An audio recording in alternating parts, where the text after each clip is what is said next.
Okay, so did you know that simply walking away from your Massachusetts LLC doesn't actually mean your business is closed? It's true. In fact, if you just ignore the formal closure process, it can literally cost you thousands in fees and completely expose your personal assets to some pretty serious legal risks. Welcome to The Explainer. Today we are taking the surprisingly complex process of business dissolution and making it completely clear. You know, a lot of people think you can just lock the doors, stop operations, and basically ghost your business to move on to whatever your next venture is. But what actually happens if you do that? Well, the state definitely doesn't just assume you're done. Your LLC actually maintains a perpetual legal existence as long as its name is sitting on the state register. And if you abandon it without a formal closure, you're going to get hit with a compounding, recurring $500 annual fee just for non-compliance. Plus, state taxes will keep accumulating, and you open yourself up to potential personal liability. Eventually, the state will forcefully shut you down, and that kind of black mark can really complicate any future businesses you might try to start. This right here brilliantly illustrates why you absolutely want a voluntary dissolution. This is where you are in the driver's seat. You control the closure. Contrast that with an administrative dissolution, where the state steps in, shuts you down, and hits you with penalties. Voluntary dissolution is the responsible path. It's what allows you to settle your debts properly and actually legally shield your personal assets. So here's our roadmap for the explainer today. First, making the decision. Second, winding up and settling. Third, finalizing taxes and paperwork. And finally, seeking professional advice. All right, let's jump right into step one, making the decision. First things first, you gotta pull out your LLC's operating agreement. This isn't just a mental shift. Closing a business requires formal, documented action from the owners. Your operating agreement is basically your ultimate rulebook for how your specific business has to handle a dissolution vote. It might say you need a simple majority, maybe a 2/3 vote, or it might even require a specific advance notice before you can even hold the meeting. Now, what if you don't actually have an operating agreement, or what if it just doesn't mention closing down at all? Well, default Massachusetts law steps in, and under default law, you need the unanimous written consent of all LLC members. Everyone has to agree. Whichever route applies to you, you absolutely must formally document this decision in official meeting minutes or a written consent form. You really want to prevent any internal disputes down the road. Moving right along to phase 2, winding up and settling. So the internal vote is complete. Now comes what the legal folks call winding up. And really, this just means tying up all your company's loose ends before you finally close the doors for good.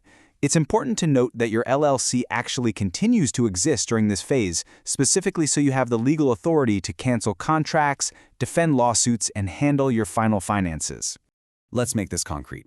Imagine a totally hypothetical business called Ninja Turtle LLC. Let's say there are 4 equal partners, they're dissolving the business, and they have exactly $100,000 in liquidated assets to distribute. How do they divide that cash up? Because I'll tell you right now, they cannot just take $25,000 each and walk away. Here's the crucial point. Massachusetts law mandates a very strict order for distributing those assets. Outside creditors are always prioritized first. And there's a good reason for that. It prevents you from taking on personal liability. So after creditors are paid in full, then you pay members any owed distributions. Then you return their initial capital contributions, and only then do you distribute any leftover residual assets to the members. If you skip the creditors and pay yourselves first, you could literally be held personally responsible for paying those debts out of your own pocket. Now, interestingly, Massachusetts doesn't actually legally require you to notify your creditors about the dissolution, but doing so and including a clear deadline for claims is a highly recommended guardrail. Sending out written notices or even publishing a quick alert in a local newspaper proves you are acting in good faith and not secretly trying to run away from your debts. It protects you from surprise claims later on. Okay, we've paid the bills. That brings us to Section 3, finalizing taxes and paperwork. With the assets settled, we entered the real administrative phase, making the closure totally official with the government. You've got to close your tax accounts via Mass Tax Connect, file your final federal and state tax returns, and remember to actually check the box that says Final Return, and suspend your employer accounts. You want to stop generating those quarterly reporting obligations. If you ignore this, the IRS and the state are going to just keep expecting paperwork from a business that doesn't even operate anymore.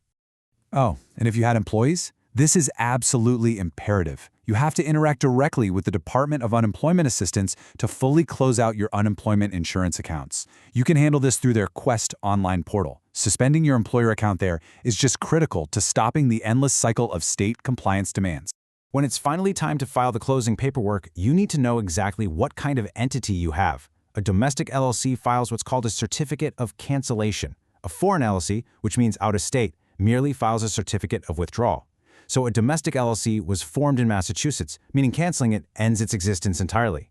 A foreign LLC was formed in another state, so withdrawing just stops its right to do business inside Massachusetts. Make sense? Now, here's a quirky thing about Massachusetts. They actually don't provide a standard downloadable template for domestic LLCs to use. You will literally need to custom draft your own certificate of cancellation. It has to be typed on standard paper, and it must include very specific statutory details: your federal EIN, the exact LLC name, the original organization date, your reason for canceling, and an effective date. Once you've got that certificate perfectly drafted, you will submit it to the Secretary of the Commonwealth, along with a $100 filing fee. That is what permanently and legally terminates your entity's existence. You can submit it by mail, fax, in person, or online. But once it's processed, that's it. Your LLC is officially a thing of the past. Which naturally leads us to Section 4, Seeking Professional Advice. Look, DIY is great for a lot of things. But because this process involves strict legal hierarchies, custom drafting, and serious tax obligations, doing it yourself isn't always the smartest move. You really want to avoid piercing the corporate veil. That's when courts strip away your LLC's liability shield and say, nope, you are personally on the hook for these leftover debts. Bringing in a Massachusetts-specific CPA or attorney is hands down the best way to ensure a flawless dissolution. They handle the complex liquidations and make absolutely sure all your tax clearances are firmly in place. And that brings us to our final section, outro and disclaimer. As we wrap up this roadmap to financial closure, I do need to remind you, this explainer provides an evergreen general overview. The core principles stay the same, sure, but state procedures can and do update. So please, always consult a licensed attorney or CPA for specific legal and tax advice related to your unique circumstances and to stay up to date on current laws. So, here is the ultimate question for you. Now that you have the actionable knowledge to cleanly and legally dissolve your LLC, are you ready to take the next step and confidently launch into your next big entrepreneurial venture? Closing a business properly gives you the peace of mind to look forward to the future without looking over your shoulder. Thanks so much for learning with us today on The Explainer.